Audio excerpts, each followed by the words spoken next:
Hello everyone and welcome to my channel. Thank you so much for tuning in today. If you are new to my channel, please do not forget to subscribe and like this video and leave nice comments. Today's video is going to be a mascara showdown, an overview of 10 different mascaras that I've used up in the past, or I think it is in the past 2 years or 1 year.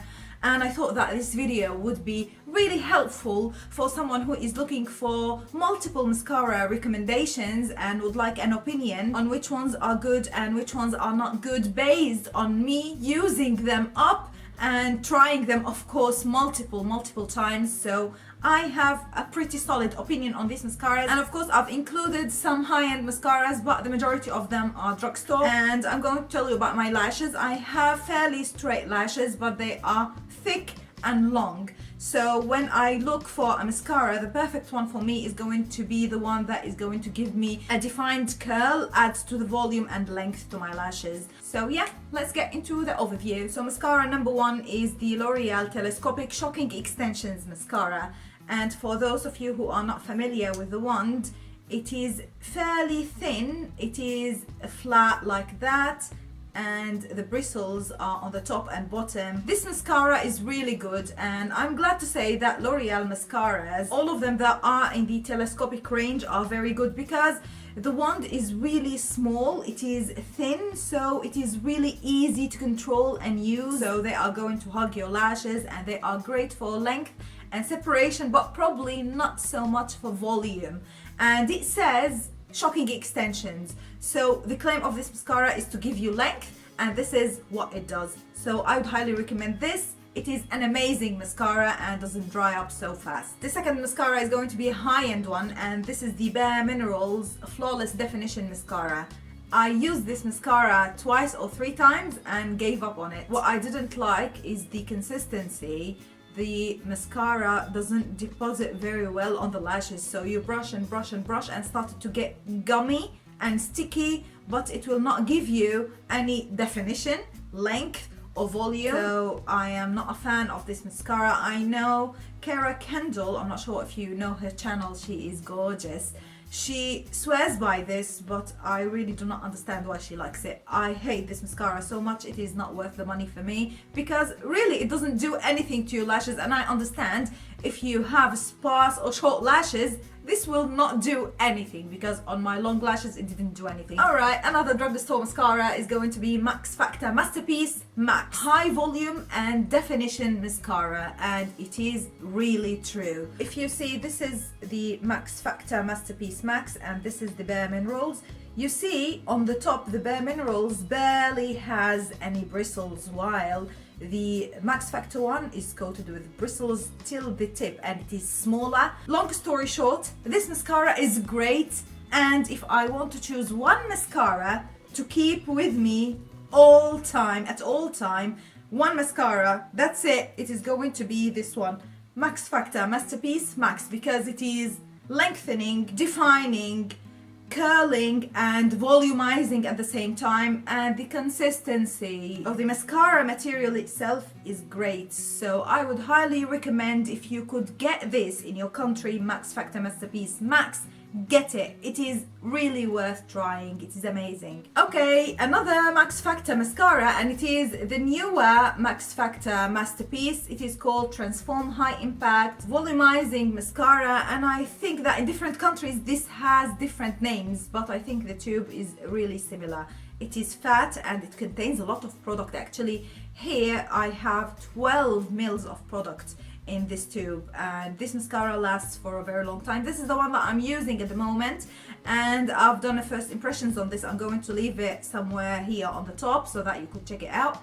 But you see that it has very strange type of bristles. It is thin on the bottom and a bit fatter on the top, and I'm not sure what's the strategy behind designing this mascara, but it works, and I'm wearing it on my lashes today. This is a dupe for the CoverGirl, what they call it, I always forget. It is the newest CoverGirl, the one that has a green tube. It is very similar in shape, and the bristles are exactly the same, because CoverGirl and Max Factor are sister companies, and they release sometimes the same products in different countries under different names, but they are basically the same. So yeah, if you can't get this, get that one. Another Max Factor mascara, surprisingly, because I am a fan of Max Factor mascaras. They are great. This is the Max Factor Clump Defy, and of course synthetic bristles as well. This is the spoon mascara, the one that has a curve, and this is called Clump Crusher because it really crushes any clumps. So, oh, I said that is Clump Crusher. The cover girl is called Clump Crusher. This one here in the UK by Max Factor is called Clump Defy. Anyway, they are basically the same, exactly the same. And what is good about this mascara is that it hugs the lashes so well and it separates them amazingly. For your natural lash day, or if you usually wear a very light coat of mascara, this would work perfectly because I've used it. It is still much better than the Bare Minerals Flawless Definition. That one sucks. It gives a natural finish, but it curls and it lengthens and it separates the lashes, so highly recommend this one. Okay, another high-end one, and I've also did first impressions on this, and this is the Stila. Oh, this is called the Mile High Lashes in the color Jet Black, and the mascara wand has very long bristles. It is not very big in size, but the bristles are so long, synthetic bristles, silicone bristles I mean. I didn't like this mascara. I liked it in the first impressions because the effect that it gives is so good. It is so black, lengthening, defining, but by time I find it to be getting dry and clumpy. And on top of all, it's very hard to remove. It is very charcoaly. You know, when you wash your eyes and you find that the mascara is very hard to wash off, you are always left with black all over your eyes. And I think if you want to spend money on a higher end mascara, there are much better options, so I would skip on this one. It is okay, but there are lots of other mascaras that perform better, that has the same price or even cheaper, so skipping on Stila Mile High Lashes. Okay, now to one of my favorite mascaras as well. This one is by L'Oreal. For me, the favorite mascara brands in the drugstore are L'Oreal and Max Factor. But this is called the Mega Volume Miss Manga Mascara, and this is the original one. This is a very unique shaped wand because it is like a cone and the bristles are just natural bristles, so they are not synthetic. And it is bendy, so I find every time I put it on my lashes it just bounces on my lashes. And the first time, second time I used it, I didn't know really how to use it, but then I find that I'm reaching for this more and more, and I used it straight up like for 2 or 3 months before I just ditch it.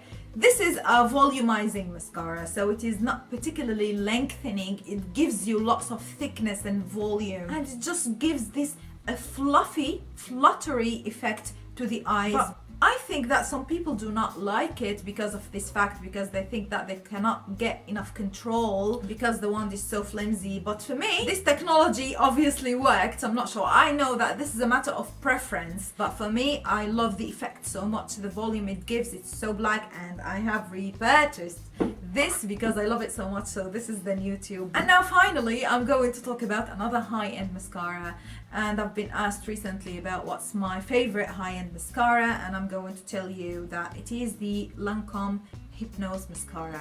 This is the original Hypnose, and of course this is in a sample tube. I do not have the big one, but I'm planning to buy it because first, the formula is very suitable for someone who has sensitive eyes. Because sometimes, you know, if your eyes get watery and the mascara started to run inside your eyes, you feel that it is a bit burning. This one, first, it doesn't melt, and if something got into your eye, it's not going to hurt. It's so eye friendly, if this is the right term anyway. And on top of all, it washes so easily. So of course, this mascara by Lancome has natural bristles, and it is medium-sized one, so it is not fat, not thin, and it gives the most beautiful, volumized, fluttery, fluffy effect to the lashes. Very beautiful. It could be natural and it could be built up. I think it retails for £22 here in the UK, but it is worth every penny because when a mascara works, you just buy it.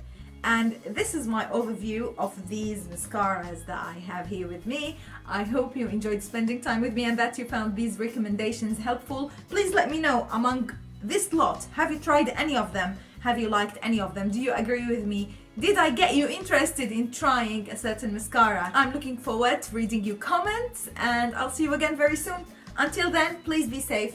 Bye.